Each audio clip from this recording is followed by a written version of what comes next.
Own, Move, Anchor, Episode 1, The Space Between. This is where we start, and if you've been here before, you recognize the shift right away. It used to be about projects, process, getting work done, and that still matters, and I still do that every day, leading programs, building teams, delivering outcomes. But over time, I've realized something that sits underneath all of it. Something that shows up when plans fall apart, when pressure builds, when life doesn't care about your timeline. You don't rise to your plan in those moments, you fall back to what you've built. So, this show evolves, not away from execution, but deeper into what actually makes execution possible. Own your mind, move your body, anchor your spirit. And today, we start with ownership, and specifically, the space between what happens to you and how you respond to it.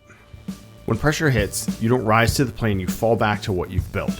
I'm Kevin Pannell, Navy veteran, program leader, Brazilian Jiu-Jitsu practitioner. The show is about building that foundation, how you think, how you move, and what keeps you steady when things don't go your way. Own your mind, move your body, anchor your spirit. There's a quote that gets shared a lot, and it's easy to read past it without really sitting with it. From Viktor Frankl, who survived Nazi concentration camps during World War II, the quote says, quote, "Between stimulus and response, there is space. In that space is our power to choose our response.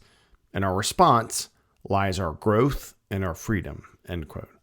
Now, it's one thing to hear that, right? Sitting in your car, walking into work, or even after a tough meeting. It's another thing entirely to understand where that came from. Frankl lost his family.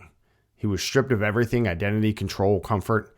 He was placed in an environment designed to break people physically and mentally. And what he observed and what he lived was that even there, even in that environment, there was still something no one could take: choice.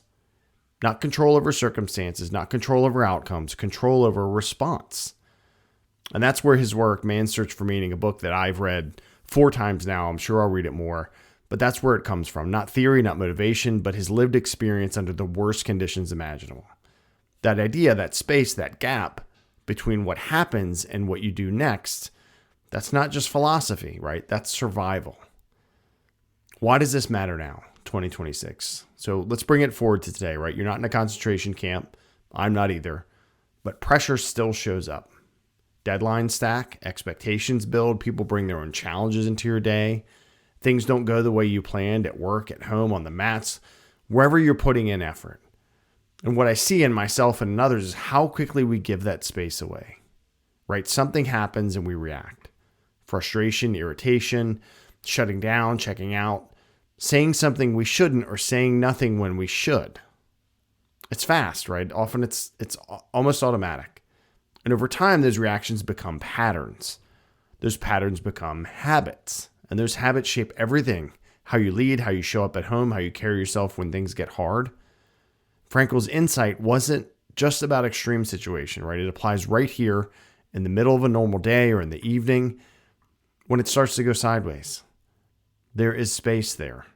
It might be small, right? It might only be a second, but it's there. And whether you use it or not is the difference between reacting and responding. For me, where it shows up, I've had to learn this the hard way, and honestly, I'm still learning it. There have been seasons where on the outside, everything looked fine and dialed in, work moving, projects delivering, staying disciplined with workouts, checking the boxes, right? But internally, things weren't as steady. Stress builds, pressure stacks, and instead of using that space, I was reacting. Short with people, carrying things from one part of the day into the next, letting one bad meeting bleed into the rest of the afternoon, and then into how I showed up at home. No pause, no space, just raw reactions. It doesn't feel like a big deal in the moment. It feels justified, and you tell yourself, this is just how it is right now. Or, as some people say, it is what it is. But stack enough of those moments together and you start to drift, right? That's where this ties into owning your mind. Because ownership, for me, isn't about controlling everything around me. That's not realistic at all. It's about recognizing that space and actually using it. Sometimes it's as simple as taking a breath before responding in a meeting. Sometimes it's stepping away for a minute instead of firing off a message. Sometimes it's recognizing you're carrying something from earlier and deciding not to pass it on to the next person you interact with. And I'll be honest, movement has helped me here more than anything. Cold plunge, hard workouts, time on the mats in Brazilian Jiu-Jitsu, those are controlled environments where stress is introduced on purpose. You're uncomfortable, your body wants out, your mind starts talking.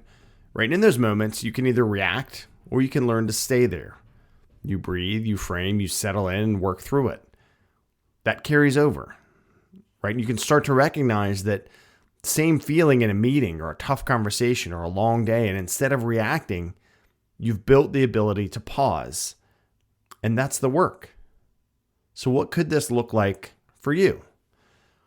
So what do you do with this? Because this isn't about just understanding the quote, right? It's about applying it. First, just start by noticing. Not fixing everything at once. Just notice. Where in your day do you react the fastest? Is it email? Is it meetings? Is it traffic? Is it conversations at home? Where do you feel that immediate shift, that spike where you go from steady to reactive? And that's your signal, right? That's the moment the space is there. Next, let's shrink that down, right? You don't need a long pause. You don't need to sit and reflect for 5 minutes in the middle of your day. You need a second. You need a breath. You need enough to recognize I have a choice here in what I do and how I react. And then decide, right? Not perfectly, not every time, but more often than yesterday, maybe, right? Do I react the same way or do I respond differently? And this is where movement and anchoring come in, right? If you're not training your body, it's harder to control your mind. If you don't have something grounding you, it's harder to stay steady when things don't go your way, right? This is one system. You train your body so you can handle stress. You anchor your spirit so you have something steady to return to. And you use that to own your mind in moments that really matter. So let's, for our call to action, start using space, right? Not 10 things, not a full reset, one thing. Pick one moment where you know you usually react. Maybe it's your first meeting of the day. Maybe it's when something doesn't go the way you planned. Maybe it's when you walk in the door at home. And when that moment comes, don't change everything. Just pause, take a breath, and recognize the space.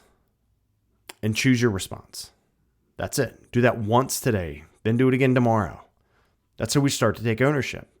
That's how this builds. Own your mind, move your body, anchor your spirit. Godspeed. If this helped you, take something from it and put it to work today. Don't just let it sit. You can find more at ownmoveanchor.com. You can follow me in the show on X and Instagram at ownmoveanchor and on YouTube, ownmoveanchor. If you know someone who needs this, share it with them. Own your mind, move your body, anchor your spirit. Keep showing up, keep doing the work. Godspeed, y'all.